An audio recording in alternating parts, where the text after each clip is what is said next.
My dear Nigerian youth, I'm very angry. That is why I'm addressing you. You are the source of my anger, and I want to vent my spleen. Maybe not to you directly, but to the arrogance of your ignorance. You sit in front of the computer and rant all day through social media, but every click you make money not for yourself, but for Mark. Yes, Mark Zuckerberg, the owner of Facebook. With every megabyte of data you spend complaining and maglaning, you make stupendous bulk of money for telecommunication companies. Over the next 2 years, the number of Nigerian millionaires will jump by 47%, but most likely you are not going to be among, because you are too busy whining and complaining. And about 60% of Nigerian over 170 million population are below 35 years.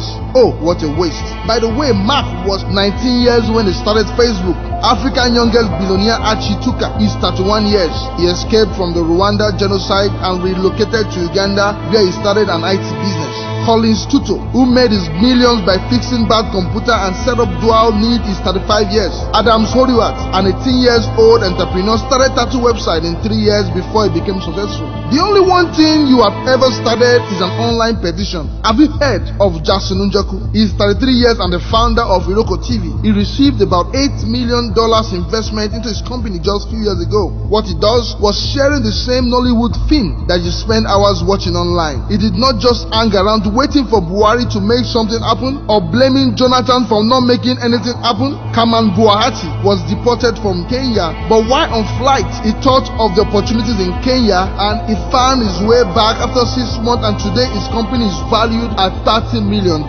He is 36 years. Have you heard of Chinedu Echoram? Apple just paid him about $1 billion for his app. He's a Nigerian like you. What he did was to attempt to fix a problem, but for you, the only one thing you fix are your nails or your hairdo. Chinedu moved from New York in 1995 and found it difficult to navigate the city with ease, so he developed Poopstop to fix the problem.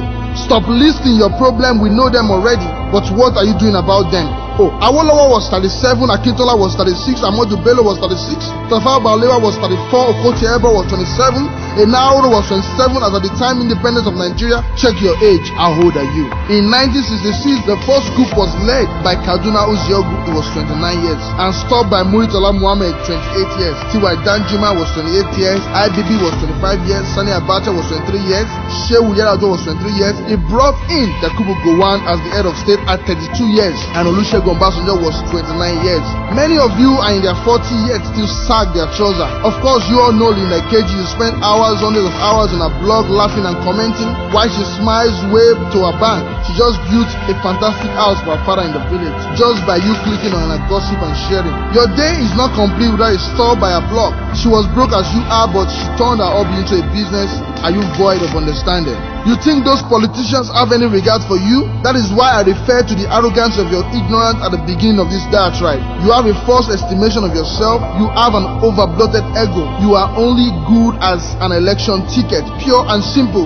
You are only good to be used and discarded like a used ballot paper. Who keeps a used ballot paper anyway? This is why they only remember you every 4 years. The world change belongs to the masses, not to the selected few. Remember, I am your number one fan. My name is Dr. Chris Imomole.